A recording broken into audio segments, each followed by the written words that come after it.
Lewis Hamilton just dropped a brutal truth bomb after Ferrari's shock Q2 exit at Imola, drawing a sharp comparison to Max Verstappen. With both Ferraris knocked out early, is the 2025 dream already slipping away? Let's break it down. A frustrated Lewis Hamilton didn't hold back after crashing out of Q2 at Imola, dropping a bombshell comparison to Max Verstappen that raised eyebrows. The seven-time champ admitted Ferrari can't match the Red Bull star through the fast opening corners, as both he and Charles Leclerc were knocked out in a shocking qualifying exit. Starting 11th and 12th, the Scuderia duo left the Tifosi stunned and disappointed. It was a rough blow for Hamilton, who had hoped to bounce back after missing Q3 in Miami, his first time failing to reach the final shootout since joining Ferrari. But with the C6 tyres offering little grip and Ferrari off the pace, his chances slipped away. Visibly gutted, Hamilton said, "Yeah, definitely, feel devastated. I feel just gutted, I guess, because the car was generally feeling really good. I honestly felt like the car with the setup was just right, the brakes were working, everything was kind of in place, and we just can't go quicker. If you look how quick Max is going through turn 2 and 3, we just can't match it. And when we put that new soft on at the end, for some reason, it just didn't come alive." All eyes are on Hamilton and Ferrari this weekend, especially with the team packing out grandstands full of roaring Tifosi. But despite the hype, Hamilton is sounding the alarm. The SF25 just isn't delivering. According to the seven-time champ, the car is still missing serious lap time compared to the competition. "We've got a whole massive crowd here. I think it's sold out or something for tomorrow," added Hamilton. "As I said, I really thought we were going to be getting through. I thought the car's alive, and watching these guys doing 14.7 seconds, we could just get to 15.7. It's a lot of time missing." A dejected Charles Leclerc admitted he had no words after Ferrari's nightmare double Q2 elimination at Imola. The Monegasque driver could only manage 11th, with teammate Lewis Hamilton right behind in 12th, capping off what's arguably the team's most painful qualifying of the season. Ferrari came into 2025 with sky-high expectations, hoping to build on last year's near miss in the Constructors' title fight. But 6 races in, the dream is slipping. Just one podium to their name, and while Hamilton has shown flashes of speed in the sprints, winning in China and taking third in Miami, the main events have been a struggle. Imola was supposed to be the turning point. Ferrari arrived with long-awaited upgrades for their home race, hoping to close the gap to the front. Instead, they've left the Tifosi in shock with their worst Saturday showing yet. Honestly, I don't even have the words. It's frustrating. I'm very disappointed with the performance at the moment. I guess the only thing we can say is sorry for the fans who have done many, many kilometers to come and see us, and the best performance that we could give was 11th and 12th place. So, this hurts, but I hope I can do some miracles on Sunday. For now, there's nothing that gives me hope for the race pace, just because I think the potential of the car is not good enough.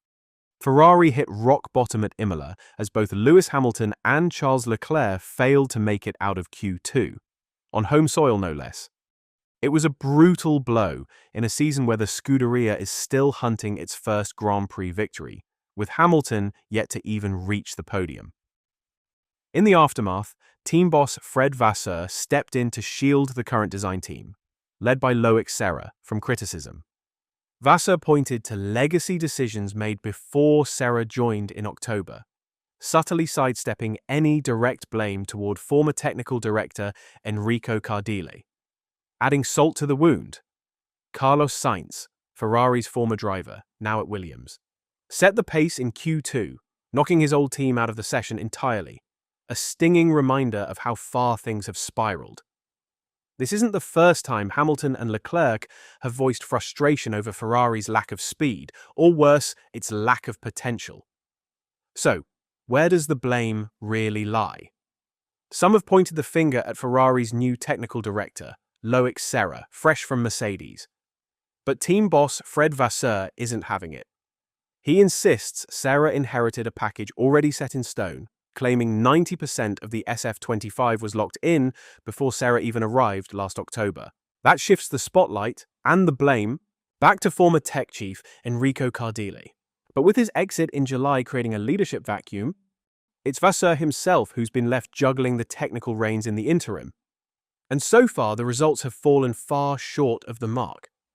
When Loic arrived in Maranello 6 months ago, the current car was already defined, let's say, 90%. Then, of course, it depends on each individual element, but the basic design decisions had already been made. I'm talking about the weight distribution, the wheelbase, the overall concept, etc. It's something that affects all teams when the technical leadership changes. 95% of the team is the same as the one that participated in the 2023, 2024, and 2025 projects. I am convinced that if a project has problems, it does not mean that the structure does not work. I have great confidence in our team. We know we have to improve, but that's a constant in motorsport. Even if you're in first place, you know you have to keep improving. Otherwise, you expose yourself to attacks from your rivals. Looking back on this year, we probably made mistakes with the car. We have to do better. Despite the struggles, Ferrari isn't throwing in the towel on its 2025 campaign. The team has made it clear. They won't shift all focus to 2026 just yet, even with the sweeping new technical regulations on the horizon. Development on the SF25 will push ahead.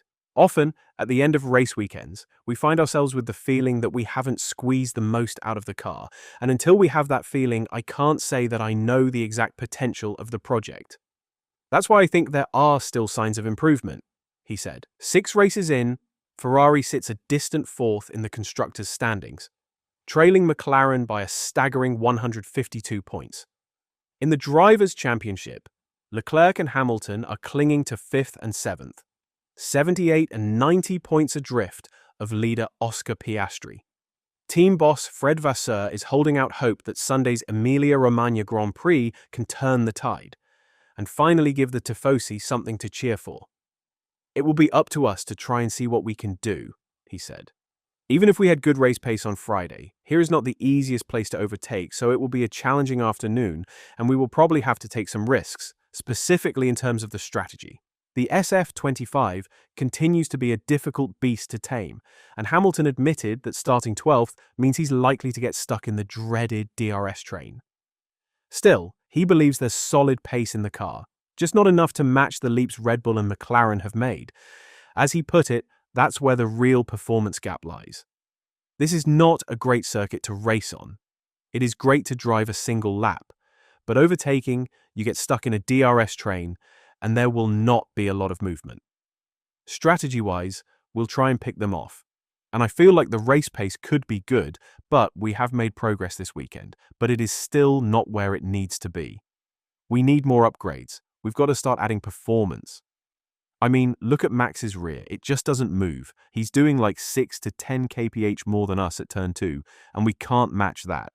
It is the same with McLaren, so we've just got to keep pushing, keep applying pressure, and I believe the guys can find some performance. Ferrari's home race turned into a nightmare, but the season's far from over. Can the Scuderia bounce back and close the gap to Red Bull and McLaren, or is 2025 already slipping away? Let us know what you think in the comments.